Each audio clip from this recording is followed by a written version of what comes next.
حضور اکرم صلی اللہ علیہ وآلہ وسلم کی باتوں پر جیسا اس امت کو یقین ہونا چاہیے ویسا یقین کم پایا جا رہا ہے۔ اس کی وجہ ہے کہ یقین کمزور ہونے کی وجہ سے ہم عمل کے معاملے میں بھی کمزور ہوتے جا رہے ہیں۔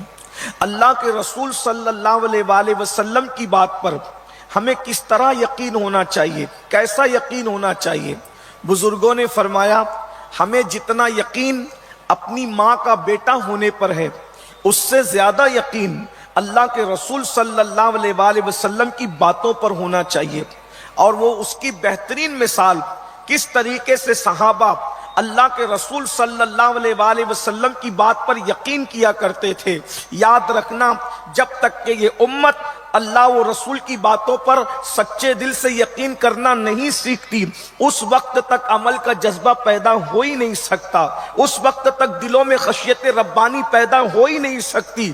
اللہ اکبر! کیا صحابہ کا یقین تھا! اللہ کے رسول علیہ الصلوۃ والتسلیم نے ایک دیہاتی سے گھوڑا خریدا، اور گھوڑا خریدنے کے بعد دیہاتی کی نیت خراب ہو گئی اور وہ اپنی بات سے مکر گیا۔ اللہ کے رسول علیہ الصلوۃ والتسلیم سے اس نے جھگڑا کرنا شروع کیا۔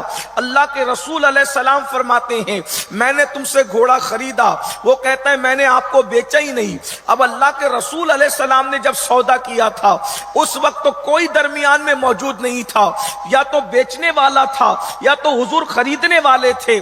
ایسے میں گفتگو ہو رہی تھی، اتنے میں حضرت سیدنا خزیمہ رضی اللہ تبارک و تعالیٰ عنہ وہاں سے گزرے، اور گزرنے کے بعد عرض کیا یا رسول اللہ صلی اللہ تعالی علیہ وآلہ وسلم، میرے ماں باپ آپ پر قربان آقا، آپ کے چہرے پہ میں پریشانی کے آثار دیکھ رہا ہوں۔ اللہ کے رسول علیہ السلام فرماتے ہیں اس دیہاتی سے میں نے گھوڑا خریدا اور اب یہ انکار کرتا ہے۔ اللہ کے رسول علیہ الصلوۃ والتسلیم فرماتے ہیں اب یہ مجھ سے کہتا ہے کہ کوئی گواہ پیش کرو، اگر آپ اپنے قول میں سچے ہیں تو کوئی گواہ پیش کرو۔ اللہ اکبر! اور جب خریدی ہو رہی تھی اس وقت تو کوئی گواہ موجود نہیں تھا۔ حضرت خزیمہ نے عرض کیا یا رسول اللہ صلی اللہ علیہ وآلہ وسلم، میں اس بات کی گواہی دیتا ہوں کہ گھوڑے کا سودا آپ نے کیا ہے، گھوڑا آپ نے خریدا ہے۔ اللہ کے رسول علیہ السلام کی اس بات پر آقا علیہ السلام نے یہ بات سنی تو حضور ارشاد فرماتے ہیں خزیمہ تم موجود نہیں تھے، اس کے بعد تم کس طریقے سے گواہی دے سکتے ہو اور کیوں گواہی دے رہے ہو؟ حضرت خزیمہ نے عرض کی یا رسول اللہ، جب آپ نے کہا اللہ ایک ہے، بن دیکھے میں نے مان لیا۔ آپ زمین پہ بیٹھ کے آسمان کی خبر دیتے ہیں، جب میں اس کو مان لیتا ہوں، اتنی بڑی بات جب میں نے آپ کی مانی ہے تو گھوڑا خریدنے کی بات تو چھوٹی سی ہے، میں اس کا انکار کیسے کر سکتا ہوں؟ اللہ کے رسول علیہ السلام نے اس یقین کی بنیاد پر ان کو یہ انعام عطا فرمایا، فرمایا خزیمہ آج کے بعد تیری گواہی دو مردوں کے برابر قرار دی جاتی ہے۔ یعنی اللہ اکبر!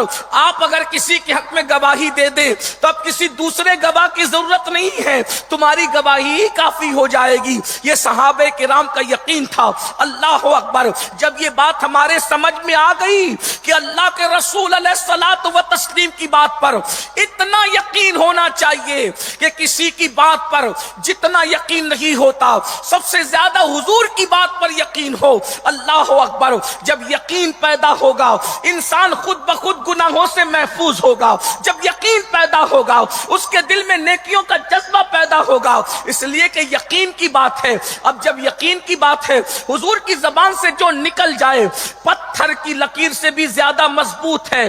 اللہ کے رسول کی زبان سے جو نکل جائے، بلکہ یہاں تک عشاق کہتے ہیں اگر وہ دن کے وقت کہہ دے کہ رات ہے تو امتی پر لازم ہے کہ وہ دن کو رات ماننے کے لیے تیار ہو جائے، کیونکہ ہماری آنکھیں خطا کر سکتی ہیں، مصطفیٰ جان رحمت کی زبان کبھی خطا نہیں کر سکتی کیونکہ وہ اپنی مرضی سے نہیں کہتے۔